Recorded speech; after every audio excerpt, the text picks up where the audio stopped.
Hi, happy Monday, everybody, and welcome live and direct from the Frank Beck Chevrolet Studio Annex.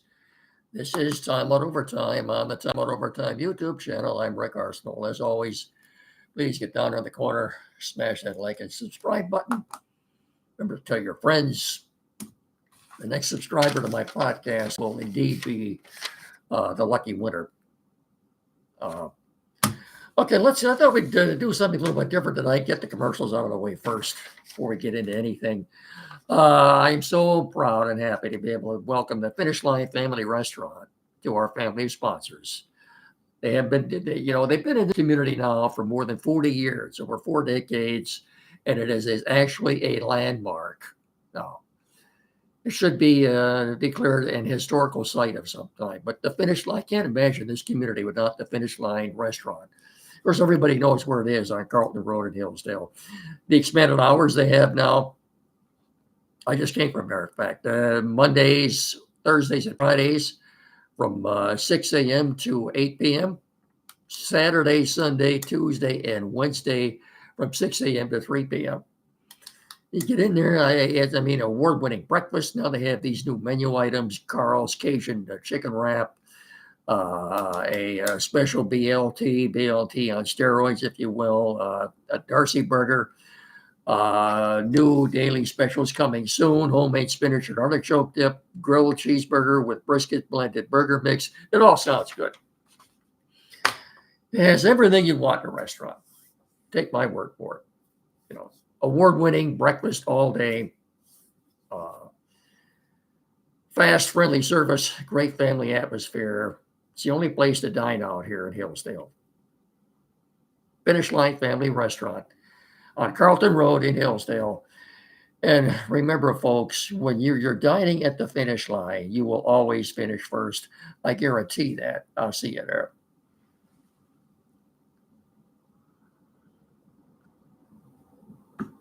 Also brought to you in part by Frank Beck Chevrolet, and today being December the 1st, I'm not sure if this, what I'm about to read to you, has been extended or not, but I shall recite it to you anyway, and if it's incorrect, I'll let you know on Wednesday. Okay, but here we go. 0% financing is back at Frank Beck Chevrolet, and even better, no down payments until 2026 during Chevy's Red Tank Sale event. Bex is offering 0% financing on their best-selling models. Get 0% financing on the all-new 2026 Equinox. 0% financing on the redesigned 2026 Trailblazer. 0% financing on the 2026 Chevy Silverado light-duty pickup trucks. Pardon me. And with no deferrals for eligible customers. You make no down payments until 2026. And that's not all. Bex is also offering bonus cash of up to $1,750 on the new Silverado light-duty and heavy-duty trucks. And as always, see the dealers for complete financial details. The offer is good through today, December the 1st. 0% interest. No down payment for 90 days, happening right now at Frank Beck Chevrolet and M99 between Hillsdale and Jonesville, and on the web at frankbeckchevy.com. Come experience the Frank Beck Chevrolet difference. Chevrolet together, let's drive. Chevy Drive, Southern Michigan, and Chevrolet. Frank Beck Chevrolet is the number one selling Chevrolet dealer in our immediate tri-state area. They say if there's something different on that, I'll let you know Wednesday. We're also brought to you in part by Barrett Insurance in Jonesville on the corner of M99 and US 12, 517-849-1000. That's BarrettINS.com. Barrett Insurance, protecting your dreams. 517-849-1000, downtown Jonesville on M99 and US 12. Barrett Insurance, protecting your dreams. That's BarrettINS.com. Spartans have a new coach, Pat Fitzgerald. The college athletic scene has changed so much in the last couple of years. It used to be when a coach was hired, he was given several years to recruit and nurture, if you will, his own players and bring them along. It's not that way anymore. With the NIL and transfer portal, you're expected to win right now. And this is a good example of it. I think Jonathan Smith, 2 years and done. Not his fault. They didn't have much talent. Not anything now with the Fitzgerald coming in. Donors are stepping up now and saying they're going to contribute to the pool to bring in players from the portal and the NIL. Why did they do this when Jonathan Smith was there? You wait till Pat Fitzgerald gets there. And you do anyway. As far as Fitzgerald goes, how long was he at Northwestern? About 17 years. He was there quite a long time. Combined record, I think, of 110 and 101, somewhere in there. He did win. I want to say he won 3 Western Division titles, 5 bowl games. Did not do all that well his last couple of years there, and then the hazing scandal came along, and he was dismissed. He would later be exonerated of all any wrongdoing or charges or whatever, but he has not coached in 2 or 3 years now. I guess the point I'm trying to make is college football has done a fairly dramatic 180-degree turn since he left. It's not the same game right now that it was when he was coaching. So for what am I saying, Spartan fans? You might want to pump the brakes just a little bit. I think you're better off now than you were before, but for Fitzgerald, he's kind of getting into uncharted waters, if you will. And are they better off now than they were 48 hours ago? I think they are. I wish him all the success in the world. But right now, you might argue that the Michigan State football program is ahead of Michigan's right now. I wouldn't mind seeing Underwood transfer. I just don't. How much 60 yards passing against Ohio State. He did not have a good game. There were receivers open. He didn't see him. He wasn't throwing to him. It started off fine. They took a 6-0 lead. It was all downhill from there. Sharon Moore, I just don't think he's the guy. I really don't. They're probably going to go at least one more year with him, but I'm not pleased with Underwood's maturation, if you will. I just didn't. I didn't think he progressed as much as I thought he would this year. Undoubtedly, if he doesn't leave, he'll get another years to start next year. If I were Michigan, I would try to find another quarterback. I just don't think he's. I could be wrong. Sharon Moore, I don't think he's the guy either. He's probably going to get another year yet. We'll see. I just don't right now. I think Michigan State took a big step toward going ahead of Michigan as far as football goes. I think it's official for Fitzgerald. I think he'll be introduced at the basketball game tomorrow night at the Breslin. So congratulations to him. Jonathan Smith, who moved his family here, will have to find another place, find another place of employment or work. I have no doubt he'll end up on somebody's staff next year. Will he get a head coaching job? Probably not. As I've told you in the past, I'm never going to come on here and demand that somebody be fired. So in spite of the fact that Michigan State did win Saturday night at Ford Field, I guess the writing was kind of on the wall. The way the players acted immediately after the game, you kind of got a feeling then. And sure enough, by Sunday morning, he was gone. Apparently, they had already been talking to Fitzgerald even before this occurred. Yeah. Yeah, it'd be interesting to see his introductory press conference. Be the next couple of days, I'm sure. So congratulations to Michigan State. You have a new football coach.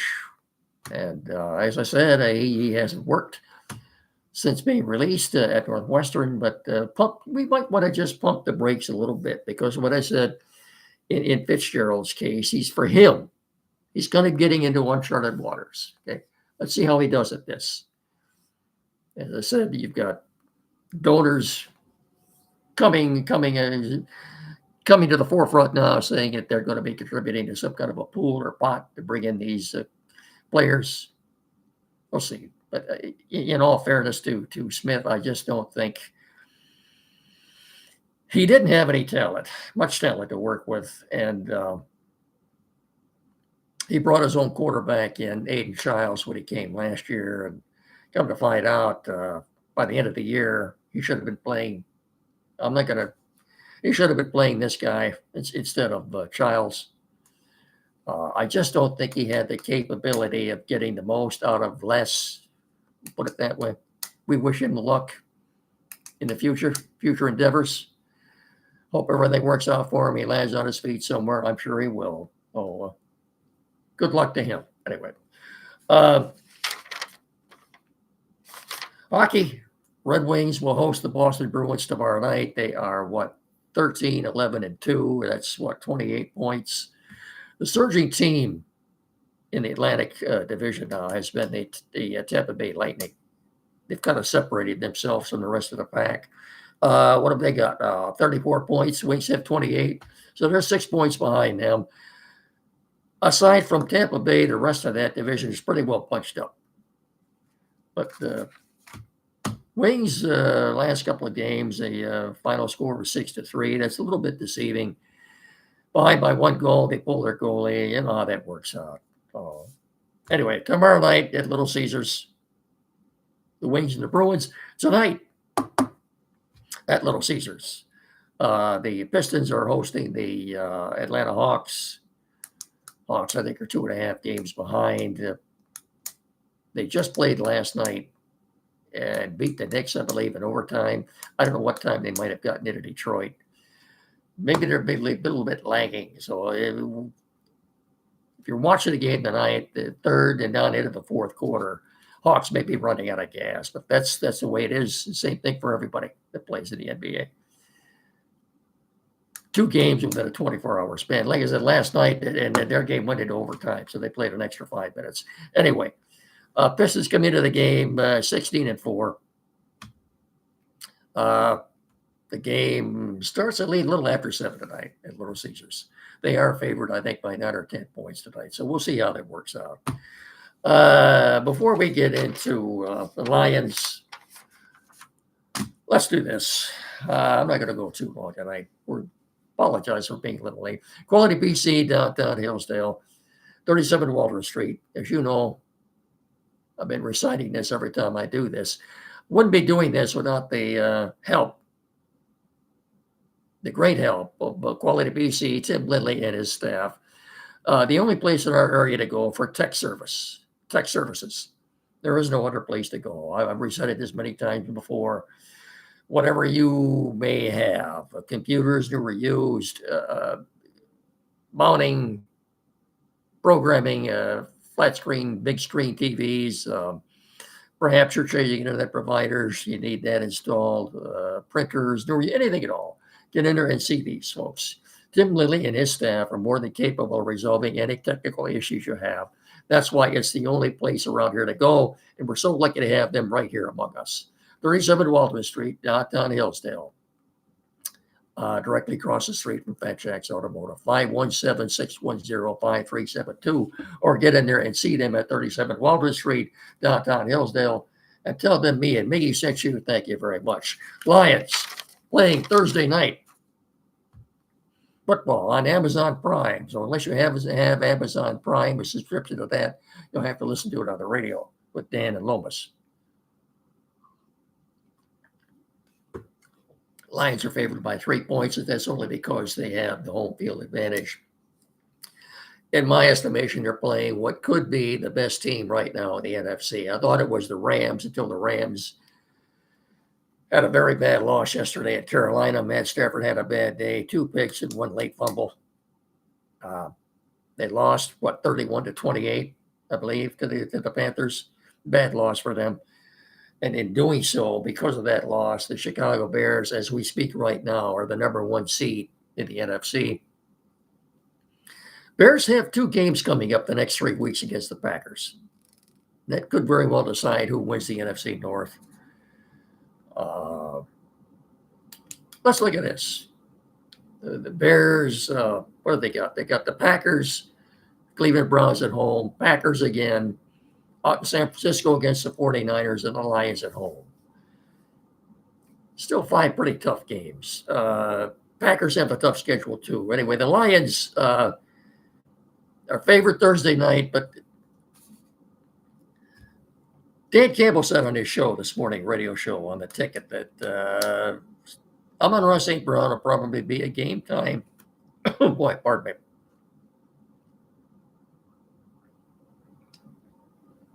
me.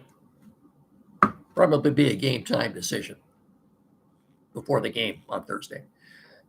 Game starts at 8:15, so it'll probably be 6:45-ish or so before we know who's playing and who's not.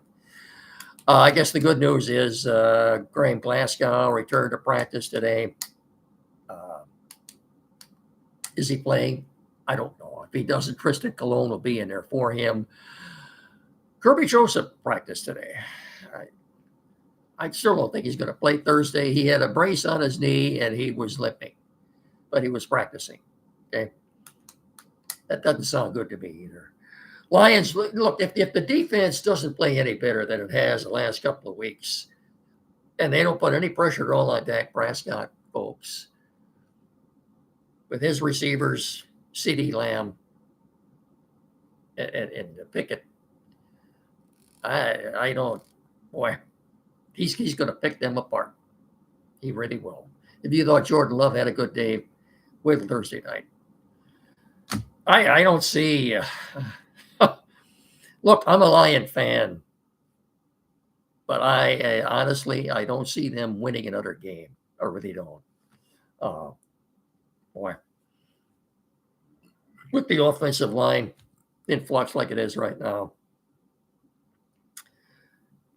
Say what you want to about Tom Kennedy, number 85 for the Lions. One thing about Tom Kennedy, good old Tom Kennedy, in the practice squad, Ring of Honor.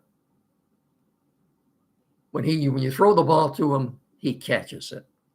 That's more you can say about the other Lion wide receivers. I know offensively, with Sam Laporta out, boy, that was a big hit when he went down with the back. But again, the defensively, the defense, which was so good the first half of the season. If I were Dan Campbell, I would look for 2 new coordinators next year. And as far as Brad Holmes goes, it's up to him to fix this in the offseason. So the Lions won't make the playoffs. Brad, you're going to have to fix this in the offseason, and you're going to have a draft better than you've had the next couple of years. Okay. That's it. So, I've had what I had to say. Again, congratulations to Spartan fans. You've got a new coach. We wish Jonathan Smith the best of luck. He's a good man. Okay. No baseball tonight. Please remember that next week in Orlando, beginning a week from today, will be the baseball's annual winter meetings. I don't expect a lot to go on down there. I don't think I don't think you see any major trades down there. You might have some free agent signings announced down there, but in the way of major trades, I don't see it. Like I said, that's in Orlando. Starts next Monday, runs through next Thursday. 4 days down there. Okay, baseball winter meetings in Orlando. Okay, that's going to do it. I don't think I don't think Terrence Scuba is going to get traded either. We'll see what happens. And apparently, good chance the Tigers could bring Kyle Finnegan back. He wants to come back. That looks like that could happen. They might announce that next week that they're bringing Kyle Finnegan back. That's going to do it. I'll talk to you all again on Wednesday. Don't forget, every Saturday morning on the radio here locally on 92.1 WCSR, 92.1 FM from 9 to 10, the Time Out Show with Andy and Jet. And So until Wednesday, till Wednesday, uh, it looks like the snow. We got a little more snow coming in tonight, but nothing compared to what we got over the weekend. Hope you didn't hurt yourself doing any shelving either. But okay, till Wednesday then. Thanks so much for watching and listening. Remember, please tell your friends. Remember also to please to treat each other with respect. So until Wednesday, folks, I'll simply say so long. Thanks so much. Good night. Have a good night. Bye bye.